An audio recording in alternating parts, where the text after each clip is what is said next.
Hello, hello, and welcome to Live Healthy, Be Happy with Amy Bolton. I'm here today to talk to you guys about fermented foods or cultured foods, and I wanted to give you a little bit of a demonstration on making sauerkraut. So,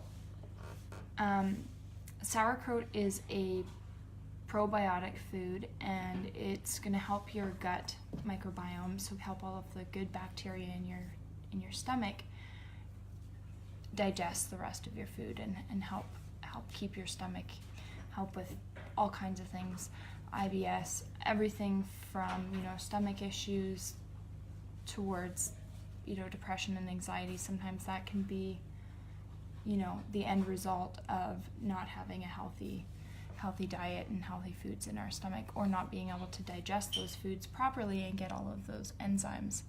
So my phone is hopefully not going to die on me because it is very low, so I'll try and make this as quick as possible. But I just wanted to give you a little bit of an introduction to that. So I've got some ingredients here to make a sauerkraut. So I've got some cabbage here chopped up. I like to add some carrots into my sauerkraut, and some salt. So it's pretty simple. It's pretty simple to make it at home yourself. The other thing that I like to make at home, I don't have any more of my actual live kefir grains.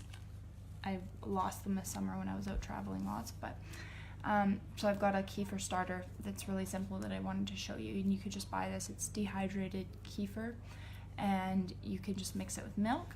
You can also do it with, generally speaking, if you have a lactose intolerance, what you can do, which I know I have a little bit of a sensitivity to dairy, so what I find is the more you let it ferment, the more you can tolerate that sort of stuff. So, or you can do it with water and stuff, but I know I really like a dairy kefir, and it's really good. So I wanted to show you a bit about sauerkraut. The other thing you could do is like raw pickles. So there's ways to make your own fermented pickles. The ones at the store, they've been cooked so that all the bacteria is gone, just to make them foods or shelf safe.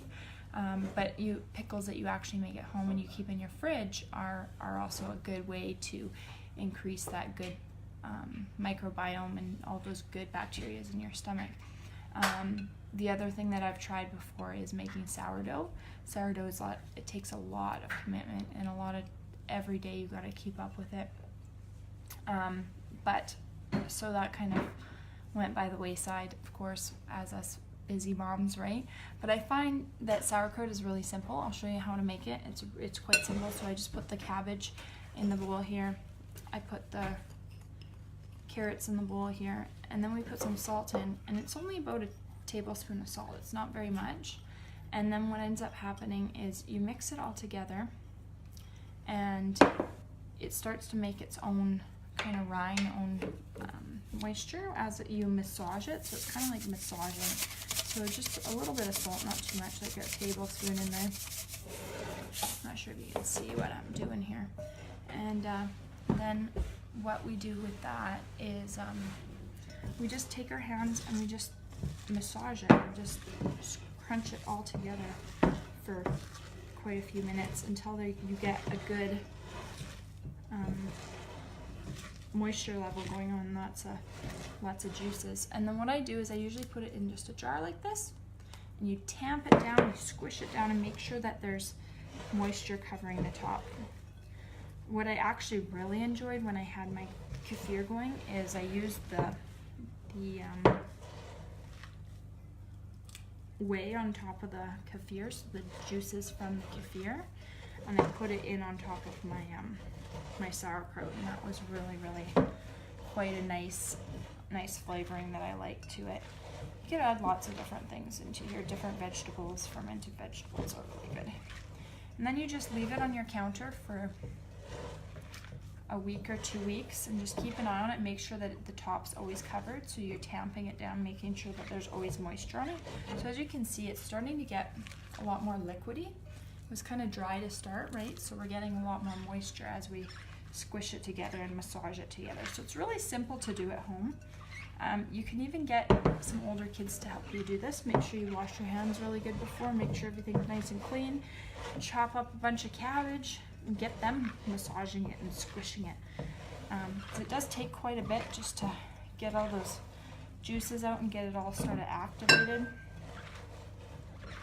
And yeah, get your kids involved, and all of that's going to help your stomach. And I wanted to list off a few things that you can be eating, and you can just take a probiotic too, pill from the grocery store. Hi Mike, thanks for joining me. And so we're just doing a little bit of a fermented foods demonstration here. I'm showing people how to make some What if your hands are dirty? Well, you make sure you wash your hands before. I was just talking about that. You're getting your kids involved and stuff. You want to make sure that you wash your hands nice and clean and make sure they're clean, right? And then yeah, so that's how we make our sauerkraut there.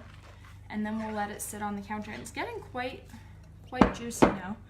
And so prebiotic foods, so you want to make sure you're eating lots of prebiotic foods, which help feed those probiotic bacteria in your gut. So things like onions, bananas, fruits, so things, any carbohydrate rich kind of foods, whole foods, right, that are going to be feeding that bacteria. Eggplant, honey, yogurt, cottage cheese, maple syrup, garlic, all those types of things. Yeah, of course, you want to be washing your hands and make sure things are clean. Anytime you're working in the kitchen, food safety is always a good idea, right? Yeah, so we've got quite juicy here. So what we want to do is we add it to our jar. I made sure my jar is nice and clean as well. I'm gonna make sure everything's clean ahead of time, which I did that this morning. And sorry guys, my battery might die, so if I just pop off here, that's exactly what's happening. My daughter was playing games last night and I didn't realize that my phone wasn't being charged like it normally is. So we just put it in the jar and then we damper it, squish it down until the fluids are on the top of it. Yeah, so we're starting to get some fluids kind of on the top. Now what if the jar is dirty?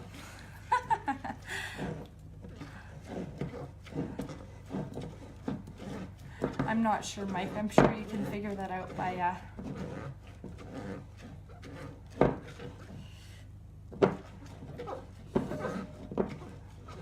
so we want to do that, and then we just want to cover it up. I like to use coffee filters just with an elastic band. And then it just keeps things out, keeps any bugs or anything out, and keeps it from, you just want to keep checking on it every day and make sure there's some moisture on top of your sauerkraut. So I can feel that moisture on there. We might, that's where I really do like to have that kefir whey to put on top, because it adds some extra moisture to it. But as you can see in the jar there, it's quite moist. I could tamper it down quite a bit more. So yeah, you definitely don't want to use a coffee filter that's been used for coffee grounds or anything, but so that's that. And so I'll let that sit for a little bit. I can throw a recipe in the comments too for you guys. And then again, I'm going to make up some kefir because I know it's going to be very helpful.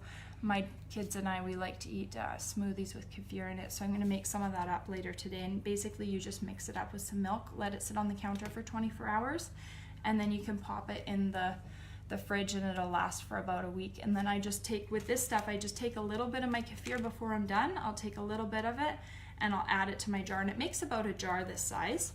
And I add a little bit more, I let it sit on the counter for another 24 hours, and then I